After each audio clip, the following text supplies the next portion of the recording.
Hi there, Spitfire here with Game Mode 5, and today I want to talk to you about a hosting service called EnviousHost.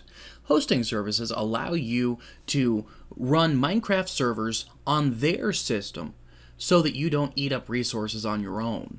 It also allows you to offload some of the bandwidth, some of the maintenance that comes with owning a Minecraft server.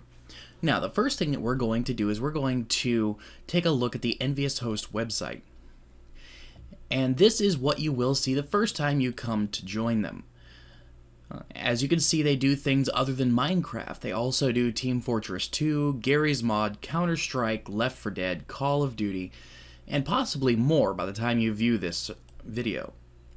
Now, what we're going to do is we are going to check out pricing. As you can see, everything is listed in Great British Pounds. Now we will go down from here and we will take a look. Now right here we can see we have servers from the very bottom at $2.50 per month and SSD from as low as $6 per month. And you can customize the server to whatever you would like. For instance, if we were going to order one, we could go to Order US, because I'm a US citizen. And here, we can choose the Minecraft wood package, the coal, stone, iron, lapis, gold, emerald, diamond, and obsidian. You can also do custom packages. Do keep in mind that you can see how many are available at this time here. So just because on my screen it says 2 available does not mean that they won't be available by the time you reach this video. Alright, so what we can do from here is we can actually, I am already logged in, so I can go to my user zone. If you're not already logged in, you should notice it's asking you for your username and password. You can go ahead and put that in now. Moving forward, here you can see there are several tabs: Home, Services, Domains, Billing, Support, Open a Ticket, Affiliates. The important things to note here are the services, of course billing, and support and open a ticket. Should you have any problems while you're with EnviousHost, you can simply go to Open Ticket and you choose which one of these it is. So for instance, if this were a technical issue, I would type in, "This is a technical issue." Now, you wouldn't type in "this is a technical issue." You would give a brief description of what your issue is, and then expand upon it here. For the purpose of this, I am going to fill this with H's. Please do not do this with a real ticket, as it is spam and it is not appreciated. And so they know, I'm going to put disregard this.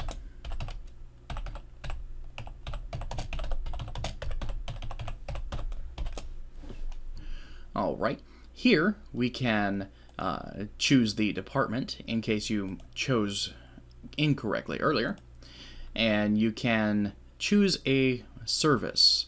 Now, as you can see, I have a hosting package as well as a Minecraft package with them.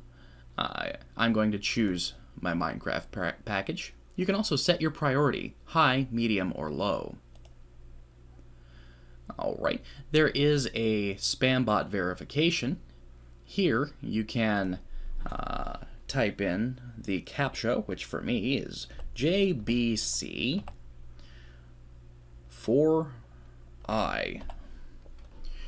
I do not believe that this is case sensitive. Alright, so now that we have everything in order, actually, yeah, we are going to hit submit. And here you can see that there was a ticket created, and there's our ticket number. As soon as you do this, you will also receive an email letting them know that you have put this in. Now, what we're going to do is we are going to go to Services and go to My Services. Here you'll have a list of all of your services that you have with EnviousHost. We are going to go to Minecraft servers. And here is a full rundown of your service. You can go to log into Multicraft. We're going to go ahead and go to that. As you can see, it's opened up a new browser, new tab rather, and you will see that it's put in my username and password, which should be blurred for you. We're going to go to log in. Alright, we are logged into the system. Here you can see that it's got all of my relevant information, how many players are allowed on the server, the status banner, whether to show it or hide it, the IP and port of the server. If you're not aware, when you put this into your client, you put in the IP followed by a colon and then the port number and then the name of the world, the mod that I'm currently running, the name of the jar file. Under advanced options, you will see the amount of memory that the server is currently running, whether autosave is announced, and whether we're announcing the autosave. Alright, we are going to look at this. Now this is our CPU meter. You can take a look at this. If something's going wrong with your server, if you're experiencing a little bit of lag or plugin issues, you can see whether the plugin or server mod is eating up your CPU or memory, and you can diagnose from that. Most of these permissions, as you see here, this is not to be confused with bucket permissions. For the most part, you can leave this alone. Alright, so we are going to move on from that. Here, with the chat icon, you can click this, and you can see the player chat as well as the console for the server. As you can see, my server is fairly empty, and so yeah, you will notice that not too many people are on here because it's pretty much just for demonstrations and that kind of thing. Alright, but if there were players on the server, I could just simply type hi players, and it will, as you can see here, under user YouTube, that's the name that I have my account under. It says hi players. Going back, we are going to go to console. Now this is going to be a little bit more spammy, but also give you important information. Here you can see that we have these save command being run at an interval, which I'll show you in a later tutorial how to do. Here you can see this is the output from Bucket that I am running. Bucket is a server mod that allows you to run plugins that modify the game in many interesting ways. We'll get into that later. Now, this information, as I said earlier, may look somewhat spammy. However, if you're having issues with plugins or your server, this information could be very valuable and important to finding out what the issue is. Going back, we are going to go to Files, and then we're going to go to Config Files. Now, this does pick up certain configuration files. For instance, any .txt's and .yml's will be in here. However, some config files do not show up. For instance, I've noticed .json files do not show up. This is a more of an advanced concept, but something that you should keep in mind. Now, for instance, some of these are very easy to use. The server settings, if we click on this, you'll see that we can turn things on and off with the enabled, disabled, and we can also set true and false for certain things. Some of these actually require that you type in the answer rather than having a drop-down box. And most of these are simply true and false. Alright. Do keep in mind, this is where certain server-side settings are saved. For instance, Hell World. Do you want the Nether? Yes or no? Online mode. This is one that we get asked quite frequently. If you'd like to run a non-premium server, this is what you change. If you'd like cracked clients to join your server, you set this to disabled. Animal spawning. Now, protected spawn size. If you join your server and you are not able to break blocks around spawn, and you would like to do so, simply change this to 0. This is the radius in blocks of how large you would like your spawn protected. Alright, whitelisting. Would you like your server to only allow a certain list of players to join? Allowing the Nether here. The level seed. This is where you input your seed for the terrain generator. Flying. The default game mode. If you want your server to be a creative server, you simply set this to creative. That way, when someone spawns in the first time, they get that. Of course, the difficulty, the server message, and so much more.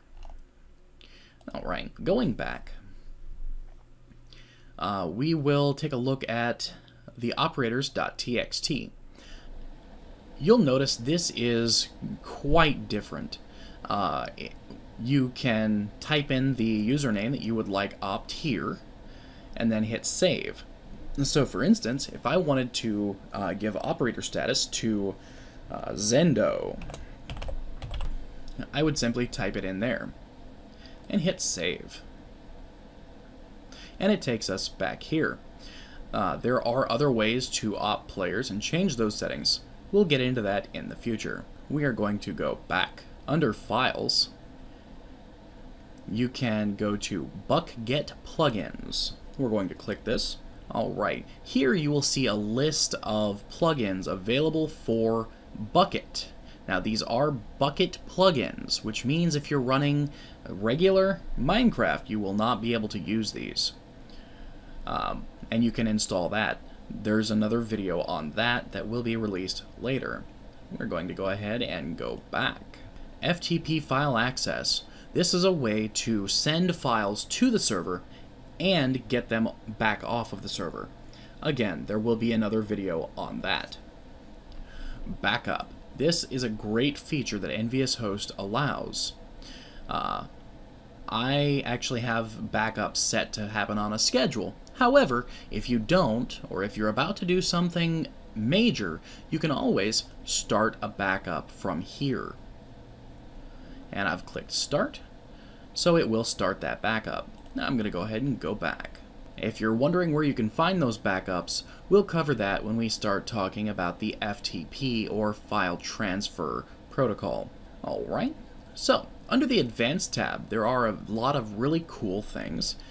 Here we will see commands. Let's go ahead and click that. Now, this is inbuilt to the EnviousHost system and does not require any server mods like Bucket.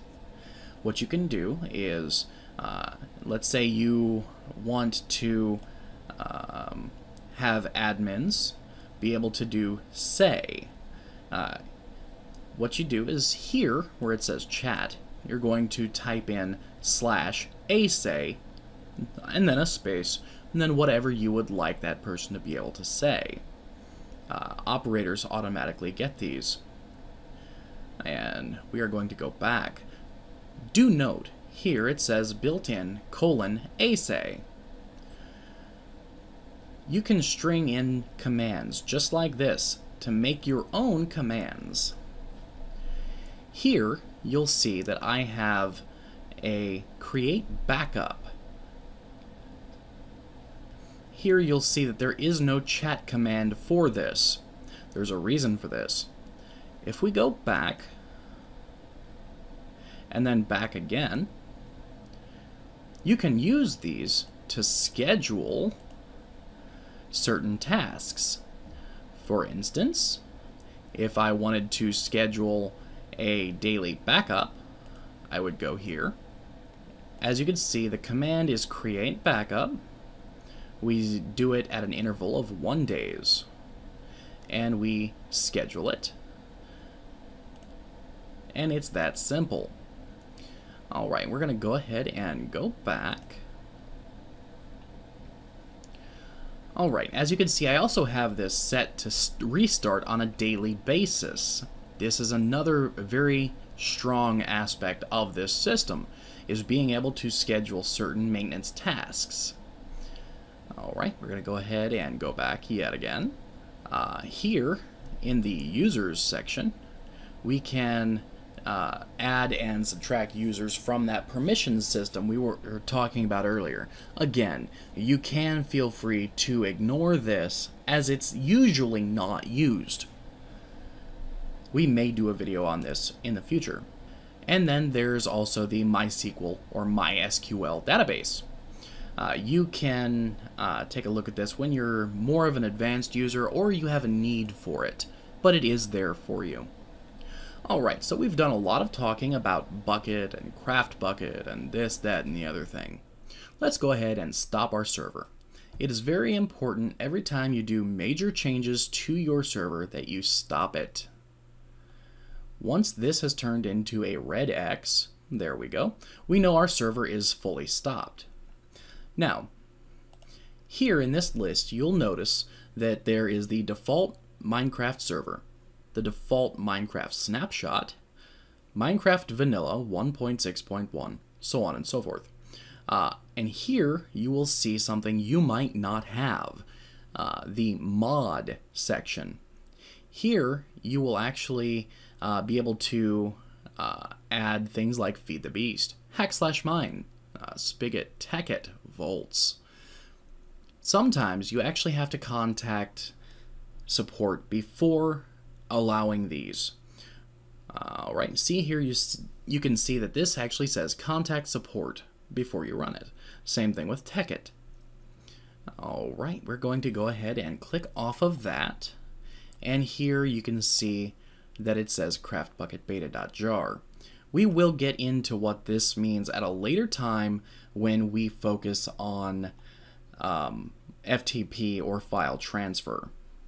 I'm going to go ahead and click off of that.